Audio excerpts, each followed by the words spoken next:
Welcome back. It is, what year is it? 1596, I believe. And last time we had our Isabella and Elias both be born. That is going to be problematic for us in the future.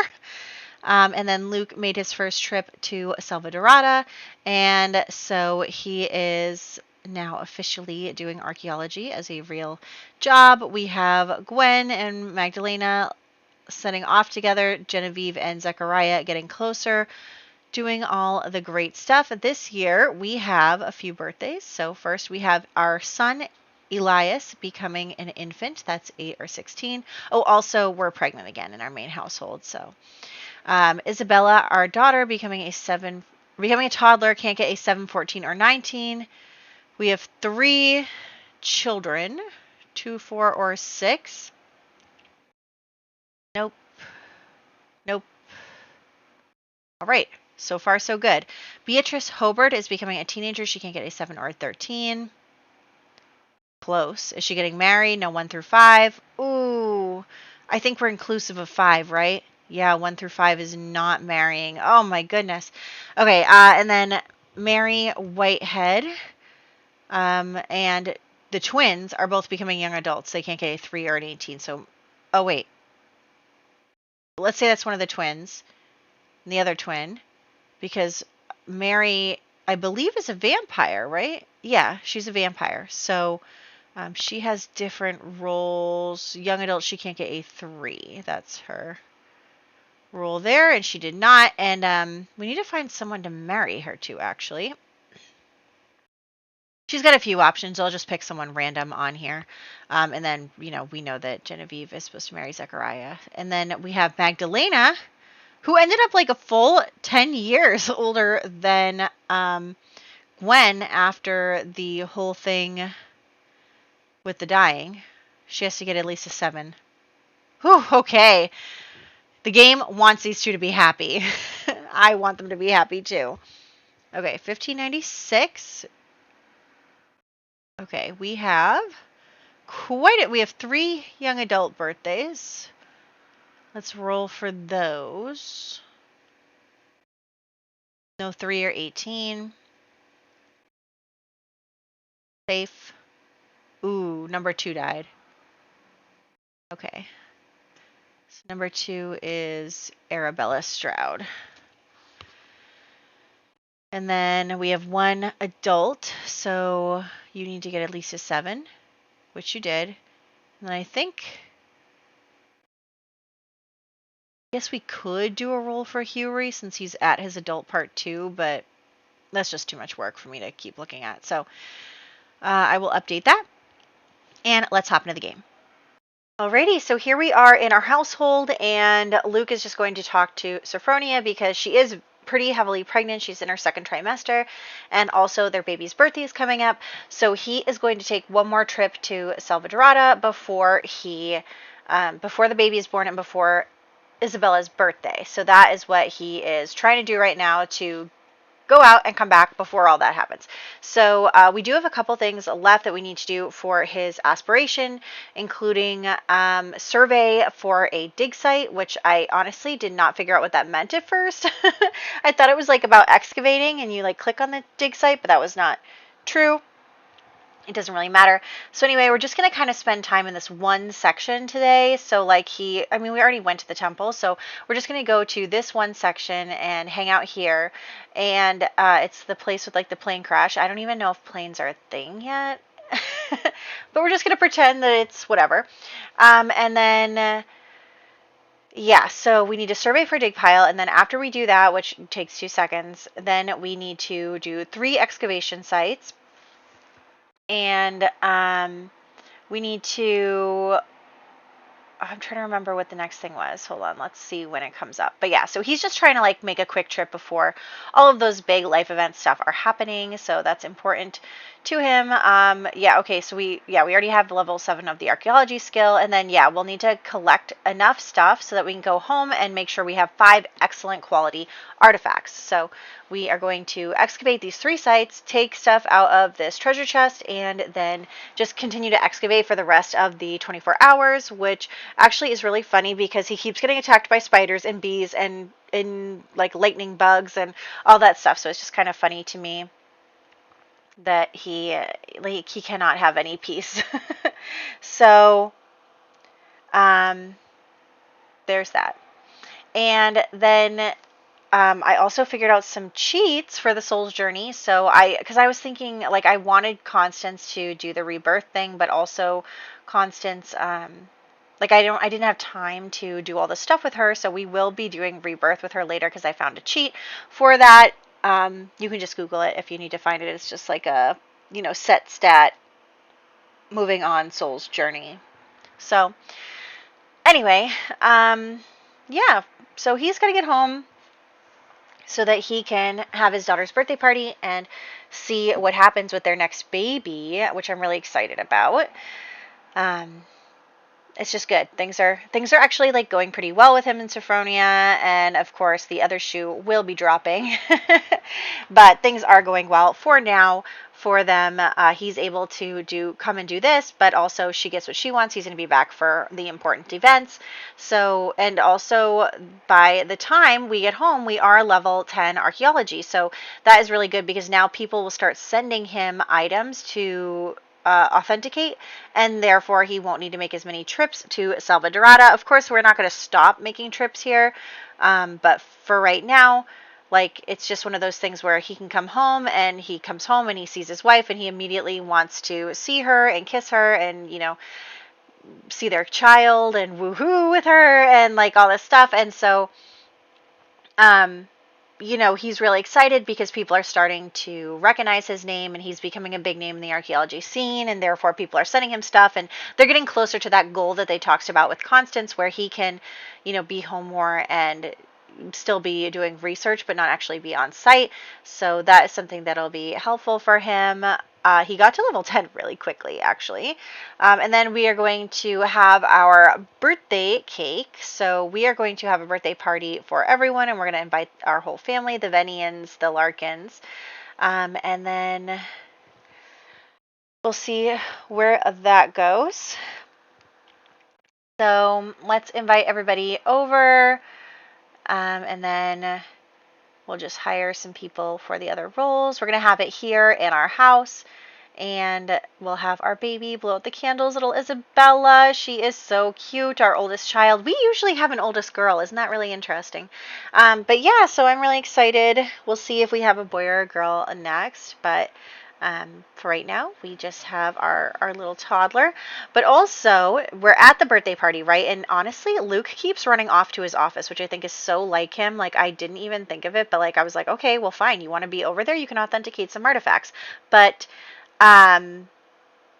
while we're having the party and everything, and all the family is here, who walks in but none other than Marie. There she is. She showed up at our house. She's saying hello to our family. And now it's not like out of the realm of possibility that she would show up here, because that is her. She's a Venian. Like, her maiden name is Venian. So her whole family is here. So obviously she knew about it. So anyway, Sophronia is just kind of going to be like, oh, what do you want? Like, why are you here at my child's birthday party? And she's like, well, I was invited. Like, I'm a part of the Venian family. You can't just exclude me and all this stuff. And so then, while they're arguing, Marie's like, well, your husband likes me better anyway, so whatever. And of course, Sophronia disappears. But they're going to start arguing, and Marie starts making some allusions to the fact that her and Luke did have a woohoo. So then, of course, Luke hears shouting, and everyone's kind of clearing out. They're like, we don't want to be here for this. The party's over. Let's get out of here. And Luke is like, what is going on out here? And he sees Marie and Sophronia arguing, and Marie's like, well, she basically says, like, well, I mean, we have a son together and you don't have a son for him, and all this stuff. And then Sophronia cannot believe what she has heard, and she basically is going to now confront Luke, because Luke has kicked Marie out of the house. He's like, get out of here right now. Like, oh my gosh. So he kicks her out of the house, and there's our little girl. Also, I've been using, oh shoot, who made it? I want to say it's like Historical Plumb Bob or something. Made a spinner to tell us what, birthmarks or vitiligo or whatever it is that that Sims have. So I've been rolling for every baby that's been born. So far, actually, we don't have any. Both of them have gotten none.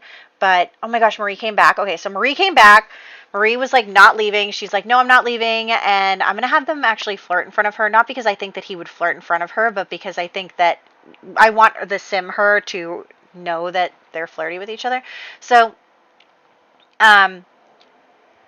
she is not happy. Look at that face. So basically they are goading each other into it, and Luke has to admit, like, yes, he did have an affair with Marie. He did. I mean, he woohooed with her, and he is trying to talk to Sophronia and be like, look, I am so sorry, like, I was just feeling really down. Like, he makes all the excuses, right? It was a mistake, it was a one-time thing, I didn't mean it, like, all that stuff that those people say when they do stuff like that. And so she's so stressed out by the whole thing that she goes into labor, you guys. So she goes into labor because she's so stressed about the fact that her husband just admitted that he cheated on her. And it's a girl, so we're going to roll for them. And unfortunately, the baby did not survive, but it's also a boy. And that baby did survive. And we're going to name him Milo. That is a name we used before a long time ago, so that was really exciting. And then not only is it a boy, but it's another girl. She had triplets. The other girl did not survive either. So I think what happened here is, she got really stressed. She went into premature labor. Plus, I think you typically go into premature labor when you have multiples. I don't know. Don't quote me on that. But anyway, so because of all the stress and, having triplets during this day and age, two of the babies passed away because of all of that. It was a high risk pregnancy anyway. So they do lose 2 of the babies. We do get to keep the boy, though, which, I mean, I don't know whether or not I should say I'm happy about or not, but we get to keep the boy. And, obviously the 2 of them are very happy to have a son, but also are very sad that 2 of their children did just pass away. And obviously Sophronia is very angry because she feels like some of this could have been avoided. Who knows if it could have been or not, but she feels like some of it could have been avoided if, Luke and Marie didn't cause her so much stress while she was very heavily pregnant. And Luke is furious too because, he's not going to blame himself. Of course he won't, but he'll blame Marie for coming in here and trying to blow up his family, like that is something that he was not happy about. So he is, obviously very happy about his son, but he also is really angry that it came to this and that, Marie kind of came and outed them in front of his whole family and her whole family, and caused so much stress to his wife. And he tells Sophronia, like, hey, I am so sorry, like, I really, he tries his best. And I think that Sophronia is just like tired right now. Like, she doesn't have the energy to be angry. She just lost 2 children and she just gave birth, and she has a baby to take care of and a toddler, and she's got to deal with her husband and all his like trying to be like, oh, I really love you. You're the one for me. We've been doing so well lately. It was way before then, like, all that stuff. So anyway, she's just tired. She's like, I just can't even deal with you right now. So she just is doing her thing. So Luke is really angry, and he comes out, and he basically comes over to the De Mohun family and talks to William, and basically he's so angry at Marie that he's like, you're going to ruin my marriage, I'm going to ruin your marriage. So he comes out here and he talks to Marie's husband, and he tells him, like, hey, I had an affair with your wife, that baby might not even be your baby, who knows. And he's going on and on to William, and Marie comes in and is like trying to, be like, oh my gosh, like, don't do that. And William is getting really angry, and so I'm just having them flirt so that he gets angry. But yeah, so he is really mad, and he's like, how could you do this to me? Like, how could you do this to our family? I made you a duchess. I did everything for you, and blah, blah, blah. So he is really not happy about it, and he has decided to divorce her. So he is going to divorce her. She is going to lose her privileges. I think that she would still get some kind of alimony or something, but he basically divorces her and kicks her and both the children out, because now, like, even though we know that that first child is his, he doesn't have proof now that any of the children are his. And he's like, I'm not raising kids that aren't mine. Like, get out of here. Take those kids with you. Like, you probably were cheating on me the whole time and all this stuff. So he is really angry. And he kicks Marie out of the house. And so then Marie obviously goes running back to her father, who then comes storming over to our house and is like, you ruined my daughter's life. You ruined her reputation. He's like, she ruined my life and reputation. You were here at the birthday party. And Arun is like, well, you're a man. You're supposed to take responsibility. Now my daughter is like out on the streets and her children won't have any inheritance and blah, blah, blah. And so he's like, you have to take responsibility as the man who, compromised her. And so he basically tells him, like, you have to do something. And so Luke, like, he's like, well, I guess technically it's my responsibility, and who knows, maybe that kid is mine. So he's like, well, I'll get her like a house. Like, I'll buy her a house. I'll handle her living expenses, whatever. So, oh, Miguel Domino died. Okay, Miguel. I don't even know where your name is, Miguel. I don't know what happened. But yeah, so basically Luke is kind of forced to take responsibility for Marie's livelihood because she doesn't have a man anymore, and it's his fault, even though she did the same thing to him. But there are more consequences for women in the time period, so obviously. So here we go. We're going to move her into the house next door. I'm not going to do a residential rental right now. And then we are going to come back over to our house. And what I want to do as well is get Genevieve and Zechariah married this year. So Genevieve and Zechariah are going to come into their own little household. Also, I don't know why the ghosts aren't showing as ghosts when you go to Manage Worlds, but that's okay. So now we're going to go and move them into this house. He is a Viscount now, so Genevieve is going to become a Viscountess. And so I'm just going to have these two plan a wedding event and go get married at the church. It's winter, so there's really not much to do there, but that's okay. So we're going to go off to the church and get married for the two of them and, try to start off on their future. Now, I know that some of you have been saying, like, oh, maybe we should re-roll for kids for the twins since they came back to life. And I'm kind of thinking that, honestly, like, being dead probably would make them even less fertile. But anyway, I do have one thing I am going to do for them in the kid department. So first off, we're going to have them get married. And Constance, as we know, is a ghost, and I have cheated her. So her soul's journey. So basically, Constance has kind of feeling like now that her sister is married and her love is married, she is feeling confident that her family is taken care of and the people she cares about are taken care of and everything. And so she feels really, really good about that. And so she decides that she is going to move on to be reborn. She is ready to move on. She is feeling like she's done everything she needed to do and she can finally take this next step. And so while I am not going to give them any baby tries, what I am going to do is, they will have one miracle baby, which will be Constance. Constance is going to be reborn as Genevieve and Zechariah's daughter.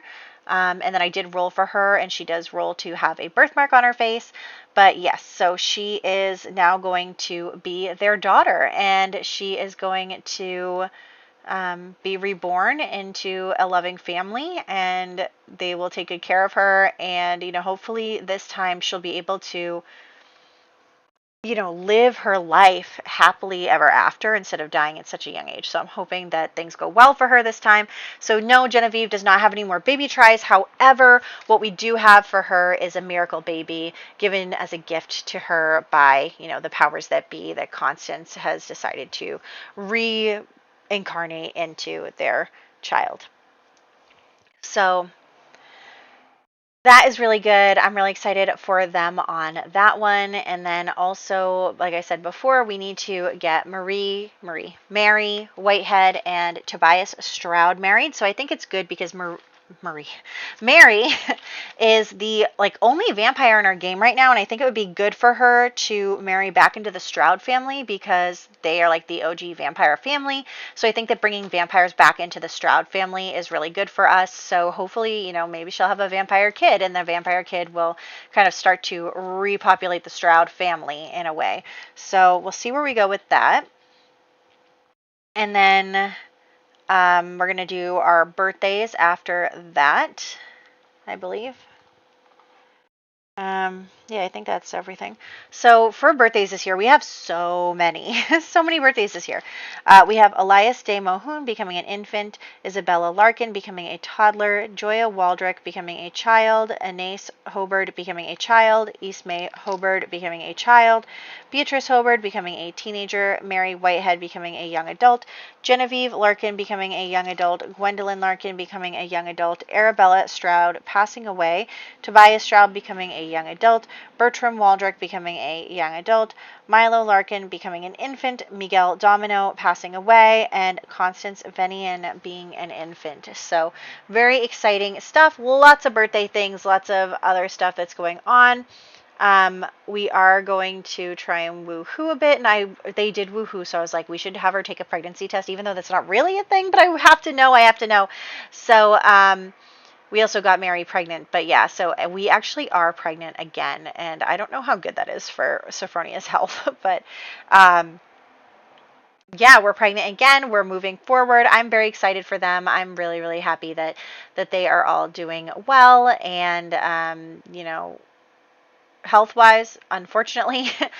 Romantic wise, we are in for a slew of problems, of course. So Marie is not done yet with us. Now that she doesn't have a husband, I'm sure she is going to, you know, continue to kind of cause problems for Sophronia. So, anyway, moving on, I hope you guys enjoyed this part. I am really excited. Let me check and see what our birthday situation is for next year. This year is 1596. In 1597, we have, okay, Elias, let's see, Joan Hobart, Hugh Venian.